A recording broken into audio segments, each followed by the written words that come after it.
Gary O'Neill, a 173rd Airborne LRRP team leader, carried 3 knives into the Vietnamese jungle. A Randall fighting knife. A Fairbairn dagger. A small penknife. He said he became an expert at the silent kill. But the knives weren't the deadliest thing strapped to his body. It was the philosophy behind every other piece of gear. Every rifle sling's swivel had been cut off. Every buckle taped silent. Every ounce that made noise thrown away. Because in Vietnam, standard army gear didn't just slow you down. It announced your position. It marked you for death. This is why long-range reconnaissance patrol scouts rejected the rulebook and built their own arsenal based on 3 principles. Light enough to move fast, silent enough to become invisible, deadly enough to survive when outnumbered 60 to 1. The rotor wash smells like burnt kerosene and wet earth. 4 shadows crouch in the door of the UH-1 Huey, silhouettes against pale jungle dawn. The team leader runs his fingers over tape buckles one final time. Presses each rifle magazine to confirm they're seated. Touches the morphine syringe taped to his dog tags. Everything within 2 feet of his hands. Nothing rattles. The skid touches grass for 3 seconds. They slide out. The jungle swallows them whole. The helicopter climbs and banks east. The sound fades to nothing. 6 men stand motionless in elephant grass taller than their heads, listening. Waiting to see if anyone heard them arrive. Silence. They move. The problem started with weight and ended with bodies. By 1966, the United States Army issued soldiers equipment designed for conventional European warfare. The M1 steel helmet weighed over 2 pounds, designed to stop artillery shrapnel. In triple canopy jungle it became a bell that rang against branches and trapped heat like an oven. The standard flak jacket added 14 pounds of ballistic nylon that turned into a sweat-soaked torture device in 95% humidity. The M16A1 rifle stretched 20 inches from buttstock to muzzle. Perfect for open ground. Useless when wait-a-minute vines snagged the barrel every 3 steps. Standard infantry carried 60 to 70 pounds. Ammunition. Rations in heavy cans. Water. Radios. Entrenching tools. Sleeping bags. Extra boots. The logic was abundance. Carry everything you might need because resupply was guaranteed. Long-range reconnaissance patrol scouts didn't have guaranteed resupply. They walked into territory controlled by thousands of North Vietnamese Army regulars and Viet Cong guerrillas. 6 men. Sometimes 5. Inserted by helicopter into areas the military called Indian country. No artillery support within range. No quick reaction force minutes away. Once the UH-1 Huey disappeared over the tree line, they were alone. The 173rd LRRP teams operated along the Cambodian border, specializing in night insertions and interdiction operations deep in enemy territory where conventional forces could not operate effectively. The math was brutal. More weight meant slower movement. Slower movement meant detection. Detection meant 40 enemy soldiers converging on your position with automatic weapons. So they made a choice that violated every regulation in the Army handbook. Strip everything down. Carry only what keeps you alive in the next 10 minutes. But weight was only half the problem. The other half was noise. A standard infantryman was a walking percussion section. Canteen caps knocked against canteen bodies. Dog tags jingled on ball chains. Rifle sling swivels clicked against wooden stocks with every movement. Grenade pins rattled against belt hooks. Buckles on load-bearing equipment clanged metal on metal. Every step announced presence to anyone within listening distance. Sound travels differently in jungle silence. In dense vegetation where visibility drops to 10 feet, your ears become your primary defense. The North Vietnamese Army knew this. They moved quietly. Talked in whispers. Wrapped their AK-47 slings with cloth. A Vietnam veteran described the importance of listening deeply to the jungle, recognizing the sound that does not fit mark danger or enemy movement. LRRP scouts took this principle and weaponized it. The preparation ritual was called the jump test. Gear up with 80 pounds. Jump up and down. If anything rattled, tape it. If it still rattled, cut it off. Black electrical tape became as valuable as ammunition. Metal rifle sling swivels were removed entirely. The slings were replaced with silent paracord loops. Dog tags were threaded through rubber tubing so they couldn't clink. Smoke grenade pins were taped down. Even canteen cap straps were cut away because the plastic knocked against the canteen body. One LRRP scout described the discipline. Everything was attached to web belts, taped down, and tied down so 6 men could move without making a sound or leaving a trace. The obsession extended beyond equipment to the body itself. Scouts ate high-protein, low-residue diets before missions. This reduced the need for bowel movements in the field. They avoided garlic and spicy foods that could be smelled through sweat. They stopped using soap 2 days before insertion. American soap, clean and chemical, could drift hundreds of meters through humid air. They needed to smell like the jungle. Dirt. Sweat. Rot. But the most radical decision was what they threw away. Steel helmets. Flak jackets. The protective gear that defined a soldier. A veteran explained the attitude. This wasn't run like the regular army, no one giving us any bullshit about uniforms or procedure. They chose speed over armor. Silence over protection. The ability to vanish over the ability to absorb bullets. This created a visual transformation. Regular infantry looked like soldiers. LRRPs looked like ghosts. Tiger striped camouflage bought from local markets because it blended better with jungle foliage than standard issue uniforms. Boonie hats instead of helmets.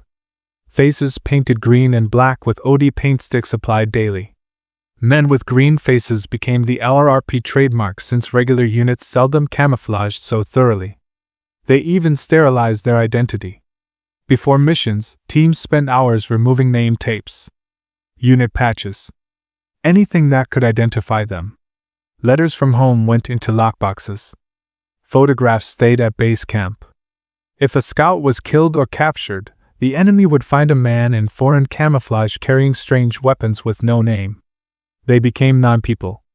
At Recondo School, the knights taught patience. Lie still for hours while instructors crept past. Sleep was optional. Silence was mandatory.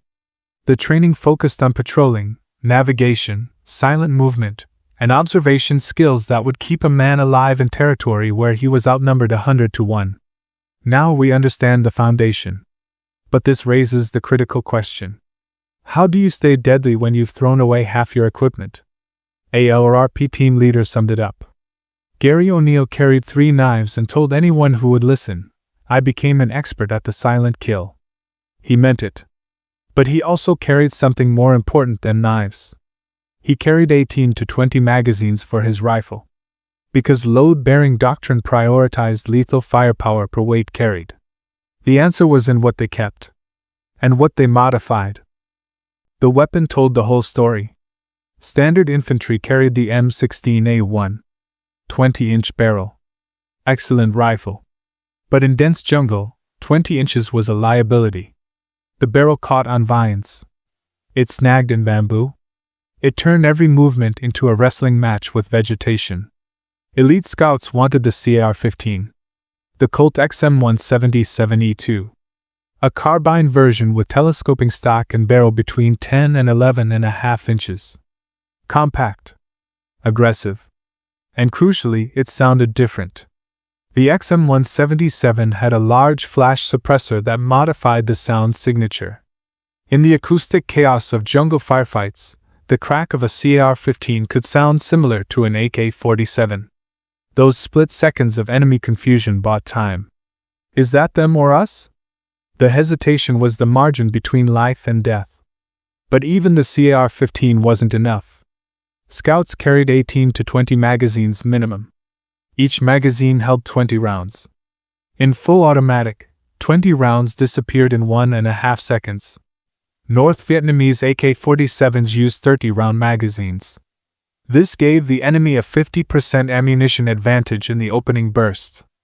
30-round magazines for the M16 existed. But in 1968 and 69, they were scarce as gold.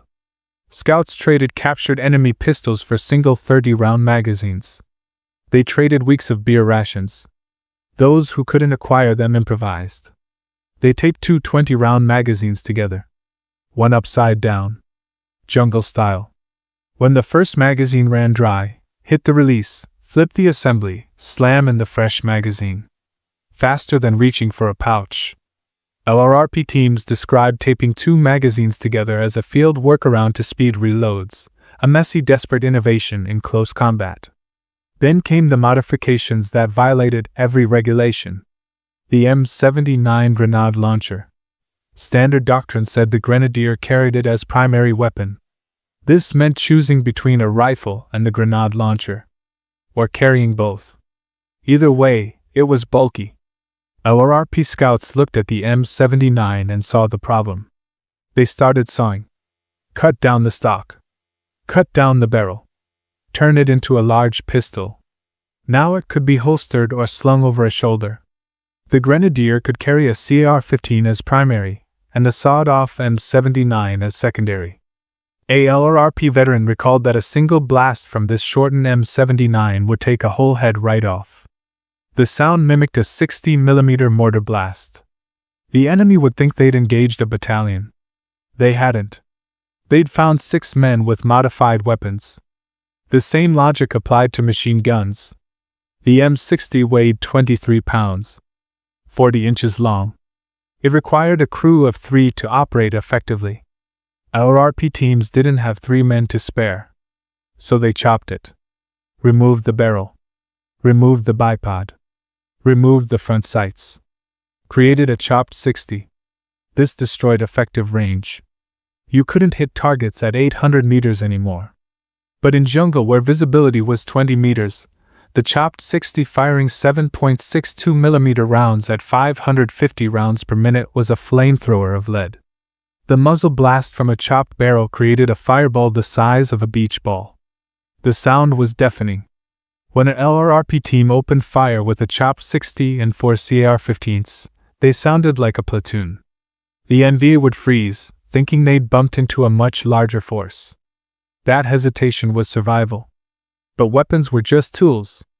The real genius was in the support systems. Every man on a team carried Claymore mines. Often 1 per man, sometimes more for ambush and defense. The M18A1 Claymore was a curved block of C4 explosive embedded with 700 steel ball bearings. When detonated, it sent a fan of steel out to 50 meters. Everything in the kill zone was shredded. Standard doctrine said use claymores for perimeter defense at night. LRRP doctrine said use them for everything. Being chased? Button hook. Run down a trail, loop back into brush, rig a claymore with tripped wire across your back trail. When pursuing NVA trackers hit the wire, the explosion devastated their point element. This forced the enemy to slow down and check for traps. Those minutes bought time to reach an extraction zone. The Claymore was the equalizer. It turned 6 men into battalion-level firepower for 3 seconds. Some patrols carried M72 LAW rockets, employed more for psychological shock than direct anti-armor purposes, adding to the unpredictability of LRRP firepower. LRRP units sometimes used captured enemy weapons like AK variants to confuse the enemy about force size or origin. Gary O'Neill himself noted that AK-47 rifles were more reliable than an M16 in that climate, and their distinctive sound could be used deliberately. An AK round was much more effective at busting through jungle growth, and we had plenty of captured ammunition. Their sound was distinctive, so we could fire them without alarming the enemy. Other weapons varied wildly. SKS carbines, CZ-58 rifles, silenced and unsilenced Swedish case submachine guns, even Winchester Model 70 rifles in some units. Depending on mission and availability, all chosen for specific tactical effects.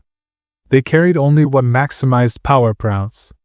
The humid jungle air presses against your face like a wet towel.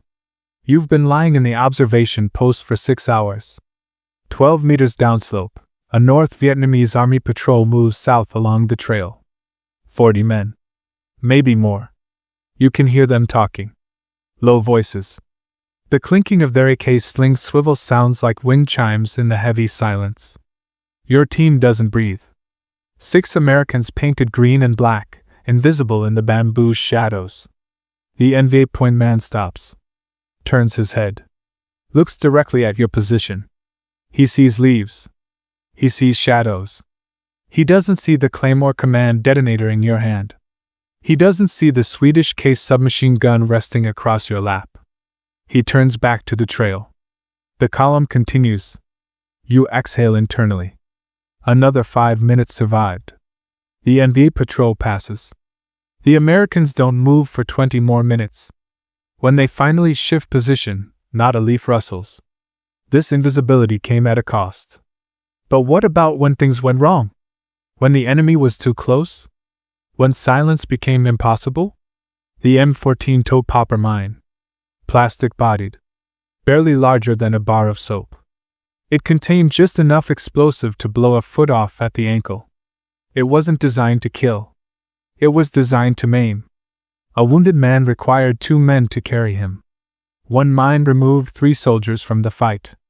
Scouts placed toe poppers at the base of large trees along their back trail. If tracked, NVA scouts would use trees for cover. The mine was the rear guard that never slept. Then came the psychological weapons.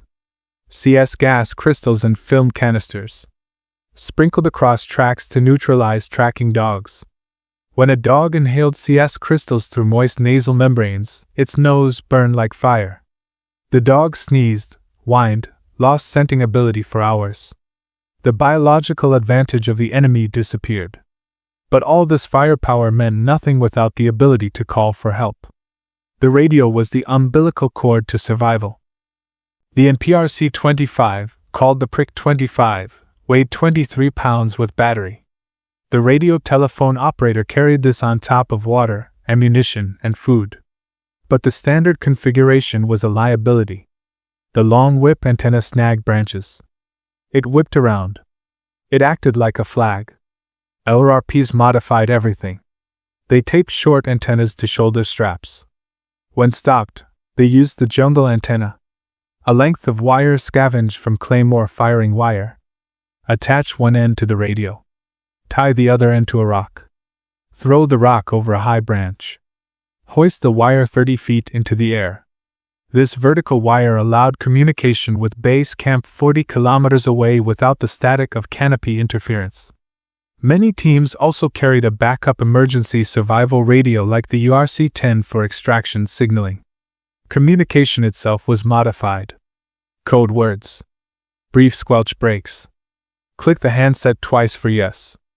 Once for no. Communicate without speaking. Because every radio burst could betray position. Radios were used sparingly. Every transmission could reveal the team's location. Gary O'Neill's team insisted on taped gear and limited radio use so that small sounds, not radio static, were the loudest noise in the jungle before an ambush. A typical LRRP loadout looked like this: CR-15 with 18 to 20 magazines. And PRC-25 radio, 1 per 5 men plus spare batteries. 12 to 18 Claymore mines. 4 to 6 fragmentation grenades. Smoke grenades. White phosphorus grenades. CS gas grenades. LRRP rations, lightweight dehydrated freeze-dried meals that reduce bulk and weight. Collapsible water bladders. Iodine purification tablets. Maps and compasses. VS-17 panels for aircraft signaling. Pen flares. Small signal mirrors. First aid kits. Serum albumin. Morphine syrettes. Strobe lights. Everything chosen for utility over bulk. The gear was heavy. 70 to 100 pounds depending on mission length. But every ounce was calculated. Every modification served the mission. The enemy noticed. A captured North Vietnamese after-action report noted that we stopped using the old trails. The quiet meant Americans were watching.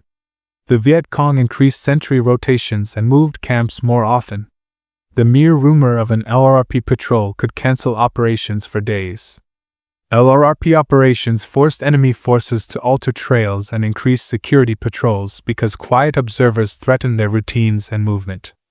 Some LRRP after-action reports recorded exceptionally high enemy-to-American kill ratios in specific patrols, though figures vary widely by report and mission type.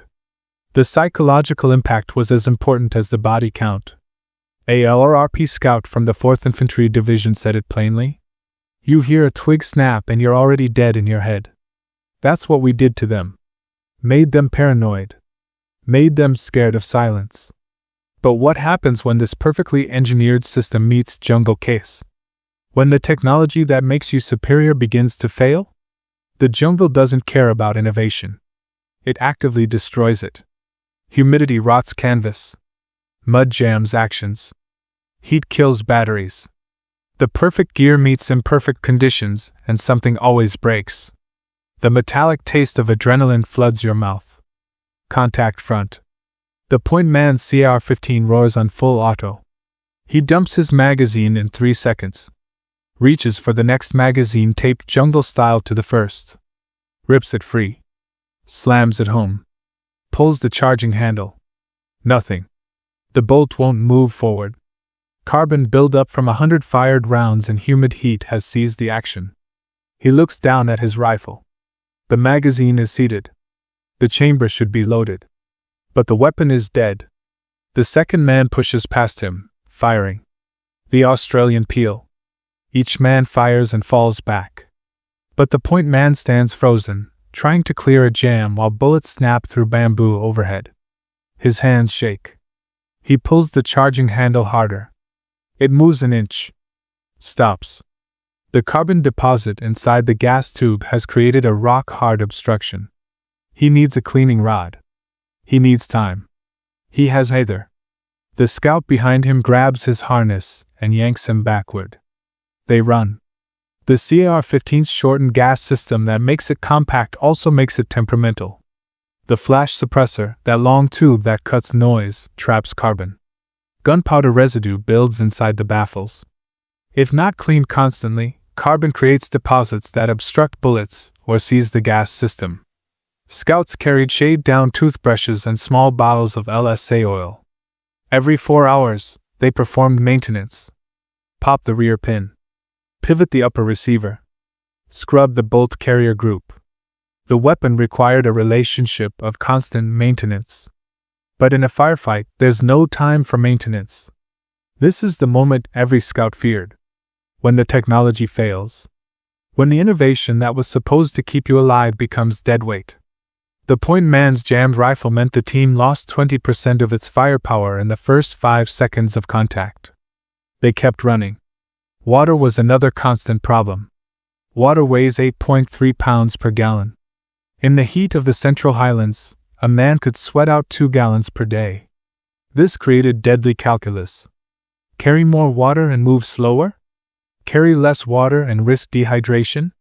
Most scouts carried at least 4 2-quart canteens. Collapsible bladders that didn't slosh. That was 16 pounds of water alone. When it ran out, they used iodine tablets to treat water from bomb craters and streams despite the risk of leeches and parasites. The iodine made the water taste like metal and medicine, but it kept you conscious. Then came the physical breakdown. Rucksack palsy. The straps of the Ingenious CISO ruck dug into trapezius muscles. Nerves compressed. Hands went numb. A constant dull agony that made pulling a trigger difficult. But dropping the ruck wasn't an option. Inside that canvas sack was redundancy that kept teams alive. The medical kit. Every man carried a stripped-down trauma kit. Serum albumin. A protein derived from plasma. Shelf-stable. In the event of catastrophic gunshot wound, hypovolemic shock dropped blood pressure. The heart fluttered and failed. Serum albumin drew water from body tissues into the bloodstream, artificially boosting volume and pressure. It bought time. Kept a man conscious long enough to reach a helicopter. It was a miracle in a glass bottle. Fragile. If the glass broke, the miracle was lost. Morphine syrettes were taped to the back of dog tags. Why the neck? Because if a man stepped on a mine, legs might be gone. Ruck might be blown off. But head and chest usually remained. Morphine had to be accessible to teammates, or to the wounded man himself in final seconds of consciousness. A tiny vial that could mean the difference between consciousness and slipping away. The team reaches a bamboo thicket. They set up hasty defensive positions. The point man finally gets his rifle working. He pulls the charging handle with both hands. The bolt breaks free. A spent casing ejects. He chambers a fresh round. Tests the action. It cycles. He's back in the fight. But they've lost precious minutes. The enemy is closing. The call goes out on the radio. Prairie fire. Emergency extraction. We're blown. As 1970 turned to 71, the enemy adapted further. The NVA were no longer just men in sandals with rifles. They had SA-7 Strela heat-seeking missiles. One soldier with a shoulder-fired tube could bring down a Huey or Cobra.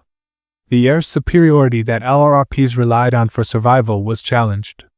Pilots became skittish. They flew lower or higher. Response times lengthened. The golden hour for medical evacuation disappeared. This forced scouts to carry heavier weapons. The M72 Law. Light anti-tank weapon. Telescoping fiberglass tube firing 66mm rockets. Originally designed to kill tanks. LRRPs used it as bunker buster. Strap them to outside of rucks. Sometimes 2 or 3 per man. Cumbersome. Snag on vines. But when facing fortified machine gun positions, it was the only key that fit the lock. Except Laws had failure rates. The scout extends the Law tube. Points it at the tree line where muzzle flashes wink. Presses the trigger. Click. Nothing. The igniter, moisture damage from 3 days and 95% humidity, has failed. He's holding a useless fiberglass tube while the enemy sights in on him. He throws it aside and grabs his rifle. This was the recurring nightmare of the gadget war. The more complex the system, the more points of failure. The knife never jammed. The knife didn't need batteries. Low-tech endurance was winning the war of logistics. The youngest member of the team, 19 years old, pulls the jammed round free with shaking hands. His rifle finally works again. But across the brush, 30 meters away, he hears his buddy's breath stop. Not a gasp. Not a cry. Just the absence of sound where sound used to be. He doesn't look. Can't look. Has to keep firing. Has to keep the enemy's heads down until the helicopter arrives. If it arrives. An anonymous LRRP said it years later. We learned to be invisible. Then we couldn't turn that off at home. You carry silence back with you. You carry the weight of every choice.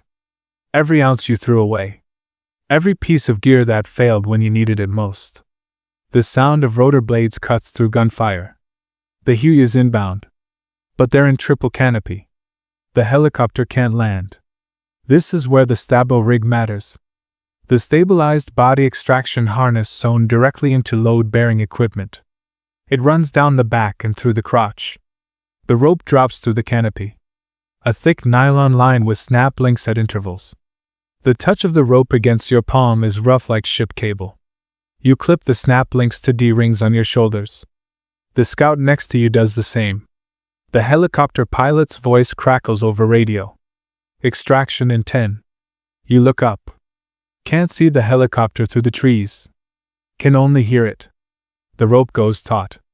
Suddenly you're rising. Feet leave the ground. The harness tightens around your body, supporting your weight. You're hanging in space, rotating slowly. Rifle still in your hands. 40 feet up now. Branches whip past your face. 60 feet. The canopy opens above you. You see sky. The helicopter. You're spinning in the rotor wash, vulnerable, exposed, but alive. The door gunner's M60 hammers below you, suppressing the enemy. You rise into the light. The early extraction system was the McGuire rig. A rope with a loop at the end. The soldier sat in the loop and hung there, spinning in wind, vulnerable to ground fire, circulation cut off as the helicopter flew away. Terrifying. Dangerous. The stabo rig was developed by men on the ground tired of seeing buddies fall from ropes. Small innovations with huge survival value. Not everyone made it to the rope. The team on the ground left one man behind. Radio operator. Took a round through the chest while calling in the extraction. The morphine syringe taped to his dog tags did its job. He died without pain. But he died. The serum albumin stayed in its glass bottle, unbroken. The team carried his body to the landing zone. Strapped him to the stabo rig. Flew him out. This is the cost that can't be measured in ounces or decibels. The men who survived carried the philosophy home. Not just in their rucksacks. In their blood. The innovations they forged under fire traveled to Fort Benning. To Fort Bragg. Colonel Charlie Beckwith, a Vietnam veteran who worked with these units, looked at the improvised nature of LRRP gear and saw a blueprint. He founded Delta Force. The indigenous rucksack became the model for the modern Alice pack. Later the MAL system. The concept of LRRP rations, lightweight freeze-dried food, became the MRE. Meal ready to eat. The Starlight scope evolved into thermal optics that define modern night fighting.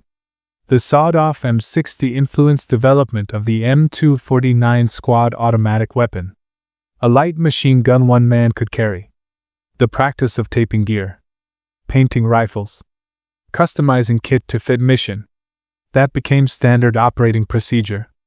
Look at a modern Special Forces operator. His rifle is covered in accessories. Lasers. Lights. Optics. That modularity started with LRRP scouts taping flashlights to CAR-15 handguards with electrical tape in 1968. They proved that standard issue is never enough. They proved the soldier on the ground knows more than the engineer in the lab. But there's a final accounting. A cost beyond equipment and doctrine. The ingenuity of the gear allowed these men to live in enemy territory for weeks. It allowed them to see enemy faces and survive. But it also meant they saw things no human should see. The intimacy of knife kills. The terror of calling D-52 strikes on their own coordinates. The silence of friends who didn't make extraction ropes. The gear brought them home. It didn't bring them back whole. Some things can't be taped. Can't be modified. Can't be stripped down to essential weight. The 1,000-yard stare. The hypervigilance that never turns off. The instinct to check every room for exits. The inability to sleep without knowing exactly where every sound comes from. These weren't in the loadout list. But every scout carried them home. Today, behind glass and climate-controlled museums, you can see the gear. The faded PRC-25 radio that once chattered in the canopy now sits silent. The tiger-striped shirt with sleeves cut off. The boonie hat with names inked on the brim. The SOG knife with no serial numbers. They look primitive. A collection of canvas and steel and tape. Tourists walk past with smartphones that have more computing power than the entire IBM system that ran Operation Igloo White. They look at the primitive tools and wonder how anyone fought a war with this. They don't see the genius. They don't see the dental floss stitching torn trousers. They don't see the tape silencing grenade pins. They don't smell the fear and rot and cordite. They don't understand that this gear wasn't about killing. It was about living. The Asia Valley today is silent. Jungle has reclaimed bomb craters. Elephant grass covers trails. Rust has eaten tank treads left on roadsides. The monkeys call. The wind moves bamboo. If you know where to look, you might find a piece of green plastic buried in mud. A sensor shaped like a weed. A corroded brass casing from a Swedish K. Artifacts of a ghost army. The story of LRRPs is not a story of victory. The map lines they drew were erased. The hills they named were renamed. The country they fought for ceased to exist. But the story of their gear is a story of human ingenuity pushed to absolute limits. When the system fails. When the machine breaks. When the odds are 60-1. The only thing that matters is what you can carry on your back, what you can build with your hands, and the brother standing next to you in the dark. Not the technology of the giant. The cunning of the desperate. A boonie hat sits on a display stand. Faded olive drab. Brim cut down to 2 inches. Names inked in black marker along the inside band. Names of men who wore it. Men who didn't come home. A veteran stops in front of the display. His hand reaches toward the glass. Doesn't touch it. Just hovers there for a moment. His fingers remember the weight. The way it sat on his head. The way the brim kept rain out of his eyes. The way it marked him as something other than regular infantry. He lowers his hand. Walks away. Behind him, the boonie hat remains. Silent. Light. Deadly.